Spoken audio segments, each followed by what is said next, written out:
वालेकुम dear student, this is me Farmanullah Khan. आज की इस इम्पोर्टेंट वीडियो में हम फार्माकोलॉजी के एक अहम यूनिट कार्टिकोस्टेरॉइड्स को एक्सप्लेन करेंगे और आज हम एक्सप्लेन करेंगे इसके सेकंड पार्ट। इसके फर्स्ट पार्ट को ऑलरेडी हमने यूट्यूब चैनल पे अपलोड किया हुआ है, जिसका लिंक इस वीडियो के डिस्क्रिप्शन में है, तो वहीं से जाकर आप इसके फर्स्ट पार्ट को देख सकते हैं।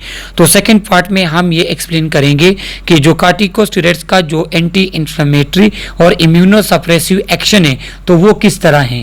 इसके बाद हम ये एक्सप्लेन करेंगे कि जो स्टेरॉयड ड्रग्स हमारे पास यूज़ होते हैं उनके साइड इफ़ेक्ट और एडवर्स इफ़ेक्ट कौन कौन से हैं, और एट दी एंड हम ये बताएंगे आप लोगों को कि हमारे पास स्टेरॉयड्स का एब्यूज़ क्या होता है और फिर उनके एब्यूज़ का हमारे बॉडी पे, हमारे लाइफ पे क्या असर होता है। इसी के साथ इसके इम्पोर्टेंट पॉइंट जो MCQs में आ सकते हैं, जो आने वाले एग्जाम्स में आपके लिए हेल्पफुल हो सकते हैं, तो उसको भी हम मेंशन करेंगे। तो अभी हम पढ़ते हैं anti inflammatory action of corticosteroids. The most important therapeutic property of glucocorticoid are their potent anti inflammatory and immunosuppressive activity. देखो, जो इन स्टेरॉइड्स की सबसे अच्छी और बेस्ट क्वालिटी है और जो इन स्टेरॉइड्स के जो हमारे पास ड्रग्स यूज होते हैं तो उनका जो मेन एक्शन होता है, जो इंपॉर्टेंट थेराप्यूटिक प्रॉपर्टीज हैं वो कौन सी हैं, वो इनका एंटी इन्फ्लेमेटरी और इम्यूनोसप्रेसिव एक्टिविटी है। और इस वजह से अगर किसी बंदे को जुकाम वगैरह होता है या इन्फ्लेमेशन होती है, उसके खिलाफ भी हमारे पास स्टेरॉइड यूज होते हैं। और अगर किसी पर्सन का उसके इम्यून सिस्टम की कोई प्रॉब्लम है कि उसका इम्यून सिस्टम अपनी ही सेल के लिए या उसने कोई आर्गन या उसने कोई किडनी वगैरह ली है, उसके ट्रांसप्लांट किए हैं, तो उसमें के लिए अगर उसका इम्यून सिस्टम वो क्या करता है, वो एक्शन परफॉर्म करता है, वो उस आर्गन या टिश्यू को डैमेज करना चाहता है, तो वो ये ड्रग्स क्या करते हैं, इम्यून सिस्टम को सप्रेस कर लेते हैं ताकि जो आर्गन आपने लिया है, ट्रांसप्लांट किया है, क्या है, उसको कोई नुकसान ना हो आपके इम्यून सिस्टम की तरफ से। These therapeutic effect of glucocorticoid are the result of number of action. The lowering of circulating lymphocyte is known to play a role. क्या होते हैं कि ये हमारे पास ग्लूकोकार्टिकॉइड का ये थेराप्यूटिक इफेक्ट क्या है, ये ग्लूकोकार्टिकॉइड इस वजह से different type of actions perform करते हैं। एंटी इन्फ्लेमेटरी है, एलर्जी में ये यूज़ होते हैं, चेस्ट कंजेशन में ये यूज़ होते हैं, हमारे पास किसी भी टाइप के मेडिसिन के रिएक्शन अगर किसी पर्सन पे कर दे उसमें ये यूज़ होते हैं, किसी बंदे को कोई भी एलर्जी वगैरह हो उस कंडीशन में हम ये यूज़ करते हैं, किसी पर्सन को फ्लू वगैरह हो उसमें हम स्टेरॉइड को यूज़ करते हैं। तो वो क्यों, वो इस वजह से कि इनकी एंटी इन्फ्लेमेटरी एक्शन की वजह से। और ये क्या करते हैं, ये हमारे बॉडी के लिम्फोसाइट की सर्कुलेटिंग लिम्फोसाइट्स को कम करते हैं और इस वजह से ये इनका एंटी इन्फ्लेमेटरी एक्शन है। In addition these agent inhibit the ability of leucocyte and macrophages to response to antigen. बाहर से कोई भी एंटीजन आए उसकी तरफ हमारे WBC, हमारे बॉडी का इम्यून सिस्टम जिसमें ल्यूकोसाइड और मैक्रोफेजेस आते हैं, वो रिस्पॉन्स शो करते हैं, जिसकी वजह से इन्फ्लेमेशन होती है। तो ये हमारे पास जो स्टेरॉइड्स है ये उनके एक्शन को इनहिबिट करता है और हमारे पास बॉडी में इन्फ्लेमेशन नहीं होती। Glucocorticoid also decrease the production and release of pro-inflammatory cytokinin। और जो ग्लूकोकार्टिकॉइड होते हैं वो हमारे पास जो प्रो इन्फ्लेमेटरी साइटोकाइनिन होते हैं, जो हमारे बॉडी में इन्फ्लेमेशन काज करते हैं, ये उनके मिकदार के रिलीज को भी कम करते हैं, जिसकी वजह से भी आपको इन्फ्लेमेशन नहीं होती।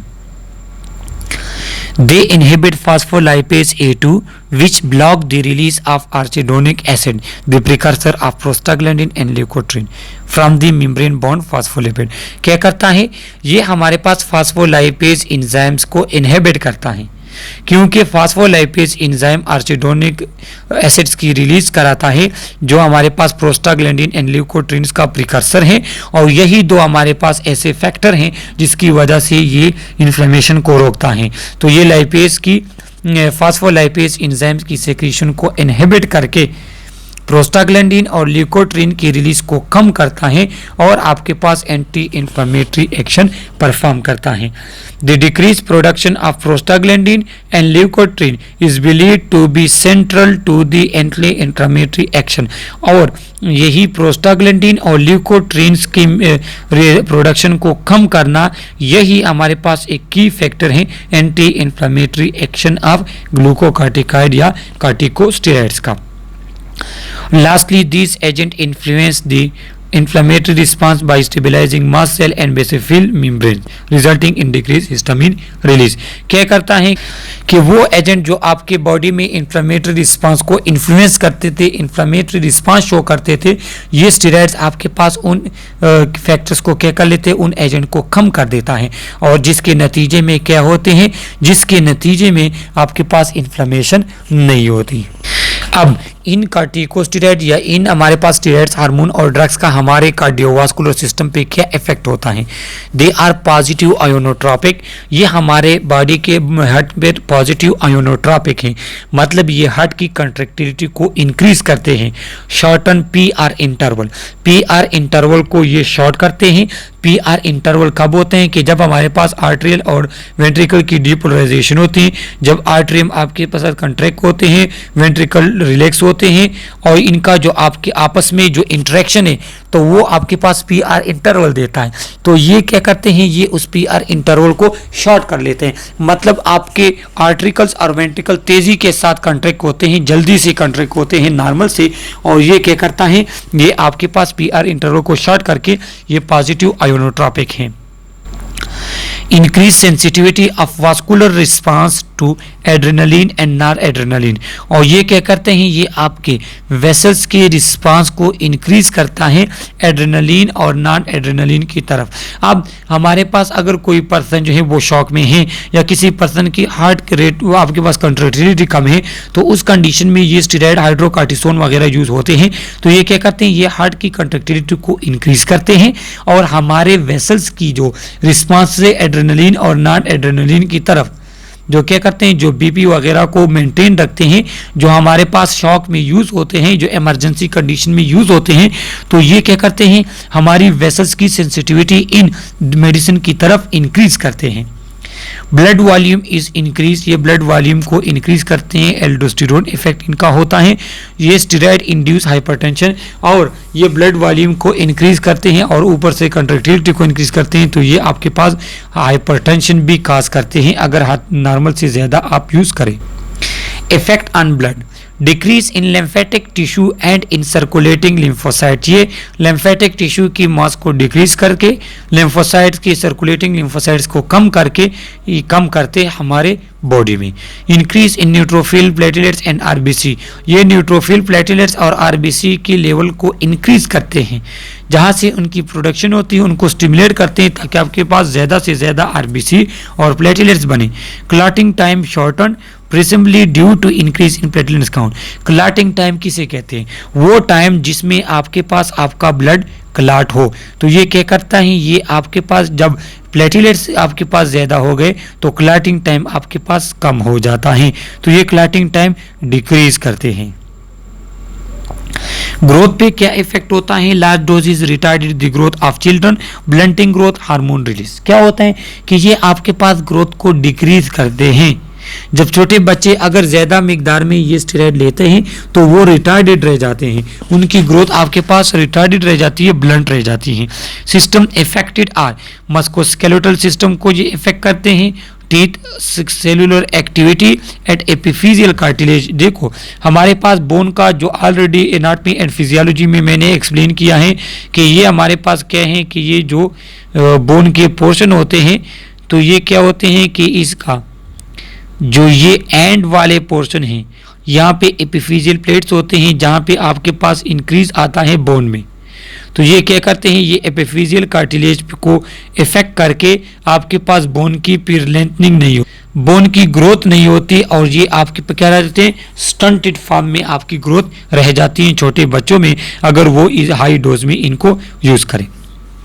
अब इनका मेटाबॉलिज्म क्या होता है, इन कार्टिकोस्टेरॉइड या इन स्टेरॉइड ड्रग्स का।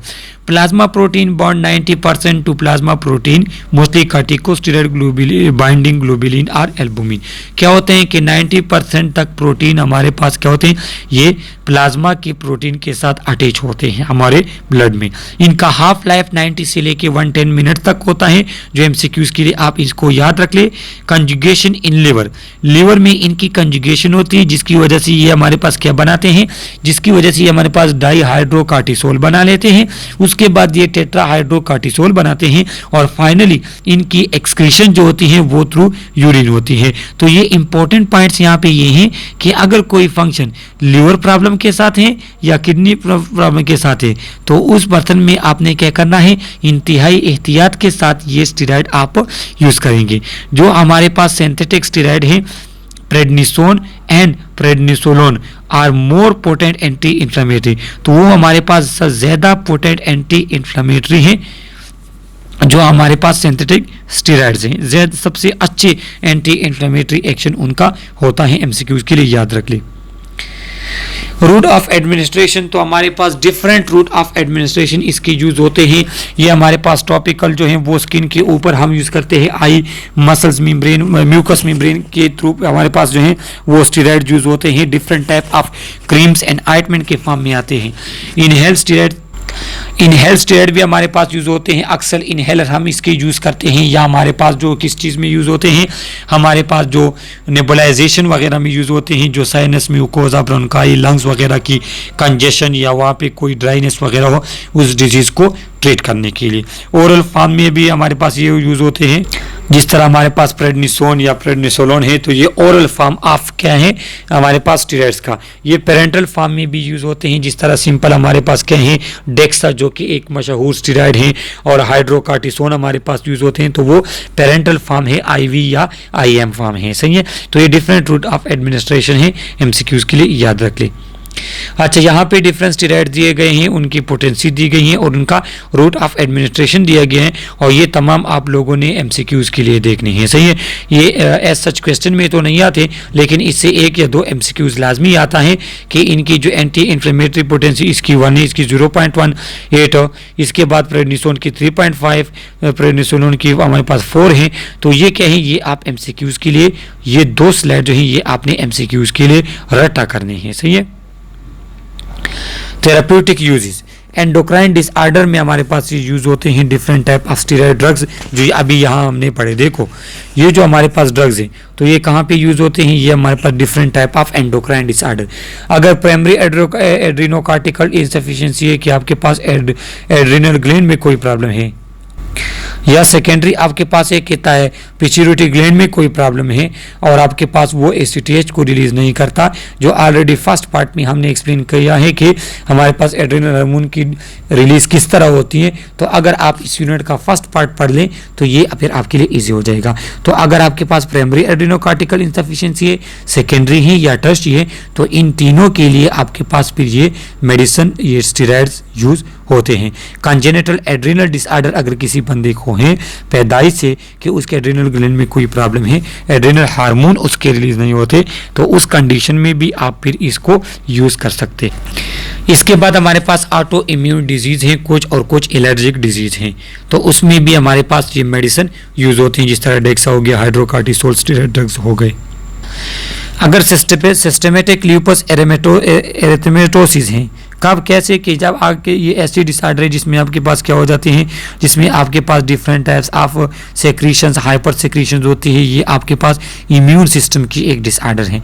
एनाफाइलेक्टिक शॉक अगर किसी को हो रहा है, मतलब किसी को एलर्जी हो रही है, किसी मेडिसिन ने रिएक्शन कर लिया है, या हमारे पास जॉनसन सिंड्रोम है, Steven Johnson syndrome. Steven Johnson syndrome में क्या होते हैं कि उस बंदे की जो बॉडी होती है वो फुल बाय फुल उसका स्किन खराब हो जाता है। सही है, और ये भी आप हमारे बॉडी का अपना इम्यून डिसऑर्डर है फीवर अगर किसी को है, या एंजियो न्यूरेटिक एडिमा अगर किसी बंदे को है, तो क्या होते हैं, जिसकी एंजियो न्यूरेटिक एडिमा में क्या होते हैं कि उसके लिप्स या उसके आई स्वेल हुई होती हैं, तो उस कंडीशन में क्या होते हैं, उस कंडीशन में भी हम ये स्टेरॉइड ड्रग यूज़ करते हैं, या किसी बंदे को मैनेजमेंट ऑफ ग्राफ्ट रिजेक्शन हो, या कहें कि किसी बंदे का आपने कोई टिश्यू वगैरह लगाए हैं, किसी और बंदे से उसने जो है क्या किया, ट्रांसप्लांट करके जो है उस बंदे का अगर आपने लगाया है तो आपका इम्यून सिस्टम उसको ख़राब करेगा, तो उस कंडीशन में भी वो बंदा कंटिन्यूस स्टेरॉइड्स पे होता है।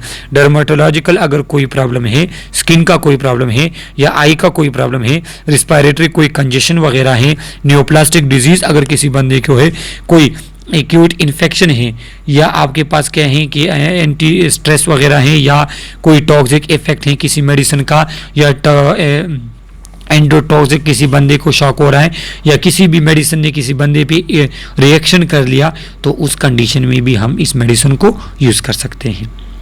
कुशिंग सिंड्रोम किसे कहते हैं? कुशिंग सिंड्रोम हमारे पास कार्टिसोल लेवल एक ऐसा इम्यून सिस्टम का डिजीज़ है जिसमें क्या होते हैं कि एक बंदे का जो कार्टिसोल लेवल होते हैं वो नॉर्मल से ज़्यादा होते हैं, उसके सेक्रीशन वो नॉर्मल से ज़्यादा होती हैं। तो उस कंडीशन में फिर क्या करते हैं, उस कंडीशन में हम ये डायग्नोस्टिक पर्पज़ के लिए यूज़ करते हैं। किस तरह कि अगर किसी बंदे को कुशिंग सिंड्रोम नॉर्मल, देखो नॉर्मल अगर हमारे पास कोई बंदा होता है, नॉर्मल एक नॉर्मल ह्यूमन बीइंग है, उसको अगर हम ग्लूकोकार्टिकाइड में डेक्सामेथासोन देंगे तो उसके अपने कार्टिसोल हार्मोन के रिलीज वो सप्रेस हो जाते हैं। लेकिन अगर एक बंदा कुशिंग सिंड्रोम के साथ है, उसको आप डेक्सामेथासोन दे तो उसका रिलीज क्या होगा, वो ख़त्म नहीं होगा, इनहिबिट नहीं होगा। तो ये एक टेस्ट है कि अगर नॉर्मल बंदे को आपने स्टेरॉइड दिए तो उसका स्टेरॉइड हार्मोन का रिलीज स्लो हो जाता है या कम हो जाता है, ख़त्म हो जाते हैं। लेकिन अगर आपने कुशिंग सिंड्रोम वाले बंदे को कह दिया, उसको अगर आपने वो स्टेरॉइड्स मेडिसिन दिए तो उसके बॉडी में रिलीज ऑफ हार्मोन कम नहीं होता। तो ये क्या है, ये हमारे पास एक डायग्नोस्टिक टेस्ट है कुशिंग सिंड्रोम का जिसमें स्टेरॉइड यूज होते हैं। इसके बाद एक्सेलरेशन ऑफ लंग मैच्योरेशन इंतहाई इंपॉर्टेंट है। Respiratory distress syndrome is a problem in premature infant. Fetal cortisol is regulator of lung maturation. क्या होता है कि अगर हमारे पास एक बच्चा प्री मैच्योर होता है तो वो रिस्पायरेटरी डिस्ट्रेस में हो सकता है। तो उस कंडीशन में क्या होते हैं कि 2 दिन पहले 48 आवर पहले उसकी मदर को डेक्सामेथासोन इंजेक्शन लगाए जाते हैं, जिसका फंक्शन क्या होता है, आईएम इसको ये मेडिसिन लगाए जाते हैं जिसका फंक्शन ये होता है कि बच्चा जब पैदा हो तो पैदाइश से पहले उस बच्चे के लंग्स को मैच्योर किया जाए। तो उसके लंग मैच्योरेशन के लिए, उसके लंग मैच्योरेशन को बढ़ाने के लिए 48 आवर पहले आपने ये डेक्सामेथासोन उस फीमेल को क्या करना होगा, उसको ये इंजेक्शन आपने लगाने होते हैं। सही है। तो ये इंपॉर्टेंट एमसीक्यूज हैं, ये आप याद रख लें, इससे वो सिनेरियो जो है वो लेकर आ सकते हैं। इसके बाद एंटी इन्फ्लामेटरी यूज, तो एंटी इन्फ्लामेटरी यूज जो हमारे पास ये यूज होता है तो for suppression of inflammatory component in rheumatoid arthritis. Rheumatoid arthritis के साथ अगर बंदा है तो उसमें जो उसके क्या हैं कि उसके जो इन्फ्लामेटरी कंपोनेंट है उसको सप्रेस करना ताकि उसको इन्फ्लेमेशन ना हो। ऑस्टियो आर्थराइटिस के साथ अगर बंदा है, रोमेटिक फीवर के साथ अगर बंदा है, या कंजेस्टिव हार्ट फेलियर के साथ है, या हमारे पास क्या है, या हमारे पास NSAID fail cases with colchicine fail cases. अगर हमारे पास किसी बंदे को गोट डिजीज़ है, जॉइंट डिजीज़ है, आर्थराइटिस है, ऑस्टियो आर्थराइटिस वगैरह है, तो उस कंडीशन में ये क्या होते हैं, ये डायरेक्टली जॉइंट में भी लगाए जाते हैं। देखो यहाँ पे इन्होंने दिया है ना कि ये डायरेक्टली क्या है, इंट्रा आर्ट्रिकल अरिकल हमारे पास क्या है, रूट ऑफ एडमिनिस्ट्रेशन है, यहाँ पे ये हम लगा सकते हैं articular. Synthetic glucocorticoid are used in treatment of dermatitis, inflammatory bowel disease, ulcerative colitis and Crohn disease, ये हमारे पास क्या है, sarcoidosis and for glucocorticoid replacement in Addison disease और other form of adrenal insufficiency. तो ये हमारे पास जो सिंथेटिक ग्लूकोकार्टिकाइड हैं तो ये different type of skin disease में यूज़ होता है, डिफरेंट टाइप ऑफ हमारे पास इन्फ्लेमेशन में यूज़ होता है, एडिशन डिजीज़ में हम ये यूज़ करते हैं ताकि आपके पास एडिशन डिजीज़ में क्या होते हैं, आपके ग्लूको हार्मोन जो आपके एड्रेनल हार्मोन होते हैं उनकी सेक्रीशन कम होती है। तो उनकी सेक्रीशन कम होती है तो आप बाहर से उसको मेडिसिन फॉर्म में वो स्टेरॉइड हार्मोन देते हैं। Organ transplant combine with other immunosuppressant cyclosporine, azathioprine हमारे पास एजाथायोप्राइन। सही है। तो ये क्या है कि ये हमारे पास अगर किसी बंदे ने आर्गन ट्रांसप्लांट किया है तो उसका अपना इम्यून सिस्टम वो जो आर्गन उसने लिया है किसी और बंदे से उसको डैमेज करेगा, क्योंकि वो उसको बाहर का एंटीजन या बाहर के एंटिटी कंसिडर करता है। तो उस कंडीशन में ये स्टेरॉयड हार्मोन हमारे पास स्टेरॉयड मेडिसिन जो है ये क्या है, ये साइक्लोस्पोरिन और एजाथायोप्रिन के साथ कंबाइन होके ये उनके खिलाफ यूज होते हैं ताकि हमारा अपना इम्यून सिस्टम वो सप्रेस रहे। फॉर प्रोलॉन्ग यूज प्रेडनिसोन और methyl prednisolone are used. Intermediate duration of action can be easily tapered, can be converted to alternate regime. क्या होता है कि हमारे पास अगर एक बंदा लॉन्ग टाइम के लिए स्टेरॉइड्स पे है, स्टेरॉइड ड्रग्स पे है, तो उस कंडीशन में क्या होता है, तो उसके लिए आप प्रेडनिसोलोन यूज कर सकते हैं या मिथाइल प्रेडनिसोलोन यूज करते हैं, जिसका क्या है, जिसका ड्यूरेशन ऑफ एक्शन इमीडिएट है, जो इजीली आपके बॉडी से एक्सक्रीट भी हो जाती है, कोई प्रॉब्लम भी नहीं होती, और जो हमारे पास इजीली एक नॉन यूजेबल, एक नॉन हार्मफुल सब्सटेंस में कन्वर्ट हो सकती है। लिहाजा जो हमारे पास सिंथेटिक स्टेरॉइड हैं प्रेडनिसोलोन और मिथाइल प्रेडनिसोलोन वो ज़्यादा यूज होते हैं। कंट्रा इंडिकेशन मतलब अगर इस तरह की कंडीशंस हो जिसमें आपने ये बिल्कुल भी यूज़ नहीं करने, तो उसमें हमारे पास पेप्टिक अल्सर आता है, हाइपरटेंशन आता है, साइकोसिस आता है, डायबिटीज़ आता है, ग्लाइकोमा आता है, प्रेगनेंसी आते हैं। तो ये हमारे पास वो कंडीशन है जिसमें हमने क्या करना है, जिसमें हमने ये ड्रग यूज़ नहीं करने। इसके एडवर्स इफेक्ट कौन से हैं? इसके एडवर्स इफेक्ट ये हैं कि डायबिटीज़ मेलिटस में ये हाइपरग्लाइसीमिया काज करता है, जिसकी वजह से उसका शुगर और भी रेज हो सकते हैं, जो इंतहाई नुकसानदेह हैं। इंक्रीज ससेसिबिलिटी टू इन्फेक्शन, चूँकि हमने पढ़ा कि ये हमारे इम्यून सिस्टम को सप्रेस करते हैं, तो ये हमारे पास क्या है, तो ये अगर एक बंदा स्टेरॉइड यूज़ करते हैं तो वो उसको इन्फेक्शन ईजिली हो सकता है। पेप्टिक अल्सर भी उस बंदे के हो सकते हैं। ब्लीडिंग एंड परफोरेशन ये काज करता है। ऑस्टियोपोरोसिस काज करता है, क्यों? क्योंकि ये फ्लैट स्पंजी बोन वगैरह, जिस तरह हमने पढ़ा कि ये हमारे पास जो स्टेरॉइड होते हैं ये छोटे बच्चों में क्या करते हैं, ये उनमें ग्रोथ की रिटार्डेशन करते हैं, तो ये ऑस्टियोपोरोसिस फिर काज हो सकता है। मायोपैथी ये काज करता है, मसल्स की वीकनेस। कैटरेक्टिक्स आई के ऊपर एक पर्दा सा आना वो काज करता है। ग्लाइकोमा काज करता है। ग्रोथ रिटार्डेशन करते हैं चिल्ड्रन में। Increase appetite and weight gain, ये एपिटाइट को इंक्रीज करते हैं, जिसकी वजह से आपके पास फिर वेट गेन होते हैं जब आप हाथ से ज़्यादा खाना खाते हैं। Despite of fat in chest deposit, fat in chest, face, upper back and stomach, ये आपके करने ये ओबेसिटी इसलिए काज करते हैं कि आपके बॉडी के डिफरेंट पार्ट्स में क्या करते हैं, फैट की एक्युमुलेशन करते हैं। जिस तरह आपकी चेस्ट में हो गया, आपके फेस में होगी, जिस तरह आपका पफी स्पेल्स हो जाता है, फेस आपका मोटा सा हो जाता है, अपर बैक में हो गया या स्टोमिक में। Water and salt retention leading to swelling and oedema, जिस तरह हमने पढ़ा था कि ये हमारे पास वाटर साल्ट की रिटेंशन करते हैं। अगर हद से ज़्यादा हो जो इसके एडवर्स इफेक्ट में आते हैं, तो ये आपके पास स्वेलिंग और एडिमा काज करता है। ब्लड प्रेशर को ये रेस करता है। डिसकंटिन्यूएशन, कब आपने इसको डिसकंटिन्यू करना है कि डिसकंटिन्यूएशन, स्टेरॉइड की डिसकंटिन्यूएशन क्या नुकसान होता है? देखो, अगर एक बंदा स्टेरॉइड हार्मोन यूज़ करता है और वो उसको छोड़ना चाहता है तो वो स्लोली ग्रेजुअली उसको छोड़ेगा।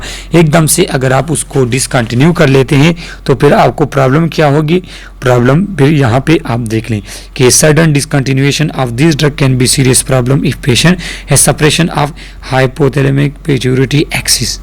कहें कि ये अगर हमारे पास एक बंदा स्टेरॉइड हार्मोन यूज़ करते हैं, स्टेरॉइड ड्रग यूज़ करते हैं, तो उसका जो हाइपोथैलेमस और पिट्यूटरी ग्लैंड होते हैं वो क्या करते हैं, वो हार्मोन वगैरह प्रोड्यूस नहीं करते।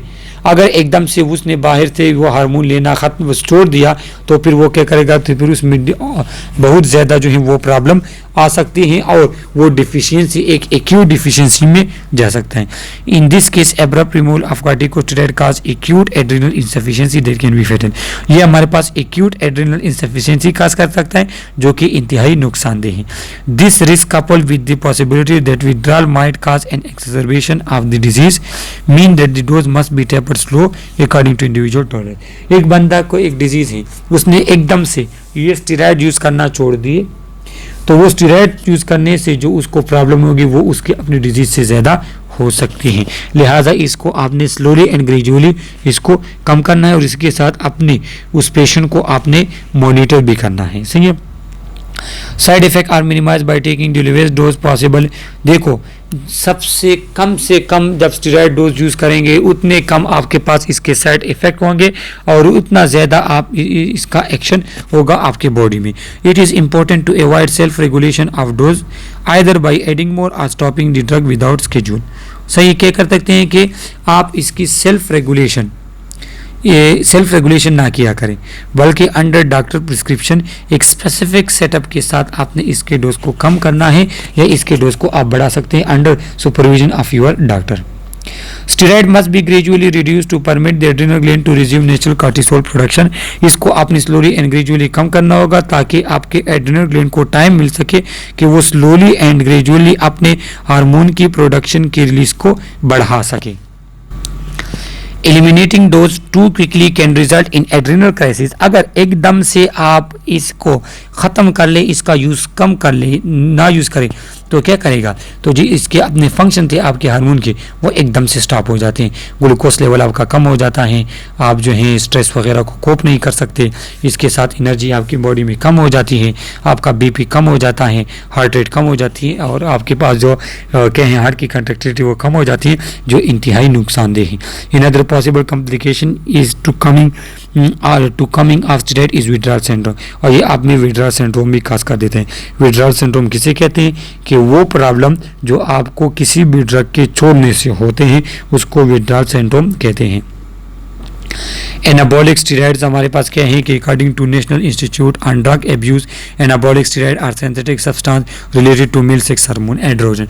एंड्रोजन हमारे पास एनाबॉलिक हार्मोन है, वो क्या करते हैं, वो मसल्स वगैरह की फॉर्मेशन करते हैं। National Institute on drug abuse उसने क्या किया कि आपने अंडर डॉक्टर प्रिस्क्रिप्शन कराने हैं। ये जो हमारे पास लोग जिम करते हैं, ये जो एथलीट्स वगैरह होते हैं, तो इनका स्टेरॉयड टेस्ट किया जाता है क्योंकि स्टेरॉयड्स का एब्यूज़ करके वो ज़्यादा स्टेरॉयड लेते हैं जिसकी वजह से उनके मसल्स वगैरह ज़्यादा बन जाते हैं। They promote growth of skeletal muscles, anabolic effect and development of male sexual characteristics. ये क्या करते हैं कि ये स्केलेटल मसल्स की ग्रोथ करके मेल सेक्सुअल कैरेक्टरिस्टिक्स आप में क्या करते हैं, इन्हांस करते हैं उसको। The proper term for this compound actually is anabolic और एंड्रोजेनिक स्टेरॉयड। एनाबॉलिक कहते हैं मसल्स बिल्डिंग को, एंड्रोजन्स कहते हैं मस्कुलाइन्स कैरेक्टरिस्टिक्स, मेल्स के जो कैरेक्टरिस्टिक्स होते हैं, मसल्स का डेवलप होना, चेहरे पे बाल का आना, हाइट चेस्ट का बढ़ना, ये डेवलप होना, इसलिए इसको कहते हैं मस्कुलाइनिक characteristics. Steroid refer to the class of drug जो अभी हमने पढ़ा। Anabolic steroids are available legally only by prescription to treat conditions that occur when the body produces abnormally low amount of testosterone, such as delayed puberty and some type of impotence. अगर किसी mail में testosterone की production कम होती है या किसी mail में libido वगैरह नहीं है, मतलब सेक्सुअल डिज़ायर वगैरह उसमें नहीं होती, नॉर्मल से कम है, क्यों, क्योंकि इसके बॉडी के अपने हार्मोन यूज़ नहीं होते, सीक्रेट नहीं होते, तो उसको फिर आप बाहर से एनाबॉलिक स्टेरॉइड्स दे सकते हैं। They are also prescribed to treat body wasting in patients with AIDS, other disease that result in loss of lean muscle mass। सही है, अगर किसी बंदे में क्या है कि एड्स में एक एड्स का बंदा होता है जिसमें मसल्स वगैरह वीक हो जाते हैं, उसमें भी आप यूज़ कर सकते हो, या कोई और डिजीज़ है जिसकी वजह से किसी बंदे के मसल्स में कमी आई है, मसल्स मास कम हो गए, तो उस कंडीशन में हमारे पास एनाबॉलिक स्टेरॉइड यूज़ होते हैं। ये हमारे पास एनाबॉलिक स्टेरॉइड्स हैं जिसमें हमारे पास क्या है कि synthetics androgen, higher anabolic but lower androgenic activity, decrease virilizing effect, nandrolone propionate जो हमारे पास ड्रग्स हैं, और नेंड्रोलोन डेकोनेट हमारे पास ड्रग्स हैं, और तीसरा हमारे पास है स्टेनाजोलोल। ये एनाबॉलिक स्टेरॉइड्स हैं जो मसल्स की डेवलपमेंट ज़्यादा करते हैं, एंड्रोजेनिक एक्टिविटी इनकी कम होती है। आगे हम पढ़ लें कि ये वायरलाइजिंग किसे कहते हैं। थेराप्यूटिक यूज़ इसके क्या होंगे कि एक्यूट इलनेस, सीवियर ट्रामा अगर किसी बंदे को है, या किसी बंदे को मेजर सर्जरी होनी है, या ऑस्टियोपोरोसिस है, या सब ऑप्टिमल ग्रोथ, बच्चों में ग्रोथ रिटार्डेड है, या परफॉर्मेंस इन्हांसमेंट अगर किसी ने करनी है, तो उस कंडीशन में हमारे पास ये एनाबॉलिक स्टेरॉइड यूज़ होने, मतलब जो मेल होते हैं वो सेक्सुअल एक्टिविटी को बढ़ाने के लिए इसको फिर यूज़ कर सकते हैं, लेकिन कब, अंडर डॉक्टर सुपरविजन। एब्यूज़ क्या होगा कि अगर एनाबॉलिक स्टेरॉइड आप इनका एब्यूज़ करें, जो एथलीट्स करते हैं और लोग भी करते हैं, तो इम्प्रूव फिजिकल अपीयरेंस और परफॉर्मेंस को इंक्रीज़ करना, मसल्स का बिल्ड करना, चेस्ट का बढ़ाना, तो वो क्या होते हैं, तो वो अगर उसका एब्यूज़ करते हैं तो ये क्या कर सकते हैं, liver tumour, cancer, jaundice, high blood pressure, kidney tumour, severe acne, trembling वगैरह, तो ये तमाम चीज़ें ये आप ये बॉडी में काज कर सकते हैं अगर इसका एब्यूज़ किया जाए, नॉर्मल से ज़्यादा यूज़ किया जाए। इन मेल साइड इफेक्ट में include shrinking of testicle and breast development. जो मेल होते हैं तो उसमें ब्रेस्ट डेवलप होना और टेस्टिकल का श्रिंकेज होना ये मेल में हो सकता है। इन फीमेल साइड इफेक्ट में include growth of facial hair, menstrual changes and deepen voice. जो फीमेल है तो उसमें फेस पे हेयर्स का ग्रोथ होना, मेंस्ट्रुअल चेंजेस उसमें आना, कभी में से ज़्यादा कभी कम, वॉइस का भारी होना, सही है। उसके बाद जो है क्या है कि अगर वो टीन एज में अगर बंदा है, मेल है या फीमेल है, तो उसमें क्या होता है, उसमें ग्रोथ रिटार्डेड हो जाती है, परमानेंटली वो प्री मेच्योर उसमें ग्रोथ हो जाती है। वायरलाइजेशन किसे कहते हैं? वायरलाइजिंग और मस्कुलिनाइजेशन में occur in women receiving relatively high dosages for prolong period such as estrogen dependent mammary carcinoma. अगर एक फीमेल को एस्ट्रोजन डिपेंडिंग मेमोरी कार्सिनोमा है, जिसमें क्या है, जिसमें आपके पास एस्ट्रोजन एक हद से ज़्यादा यूज़ होता है, या हमारे पास कोई भी प्रॉब्लम हो जिसमें कोई फीमेल हाई डोज में क्या यूज़ करे, ये स्टेरॉइड हार्मोन यूज़ करे, तो उसमें कोलेस्ट्रोलिस्टिक, कोलियोसिस्टेटिक जाइंडस हो सकता है, पेरिप्रिज्म भी हो सकते हैं, ओलिगोस्पर्मा अगर मेल है तो उसमें स्पर्म्स की मिकदार कम हो सकती है, एडेमा हो सकती है, हेपेटिक कार्सिनोमा और गाइनोकोमेस्टिया भी कहते हैं। गाइनोकोमेस्टिया कहते हैं मेल में चेस्ट ब्रेस्ट का डेवलप होना। तो ये क्या है, ये तमाम इसके एडवर्स इफेक्ट हैं अगर ये एंड्रोजन एनाबॉलिक स्टेरॉइड आप यूज़ करते हैं। तो ये हमारे पास स्टेरॉइड हार्मोन के बारे में छोटा सा वीडियो था। कोई भी क्वेश्चन हो थ्रू कमेंट आप हमसे पूछ सकते हैं। इस यूनिट का फर्स्ट पार्ट ऑलरेडी मेरे चैनल पे अपलोड कर लिया है, वहीं से आप देख सकते हैं। Okay, thank you.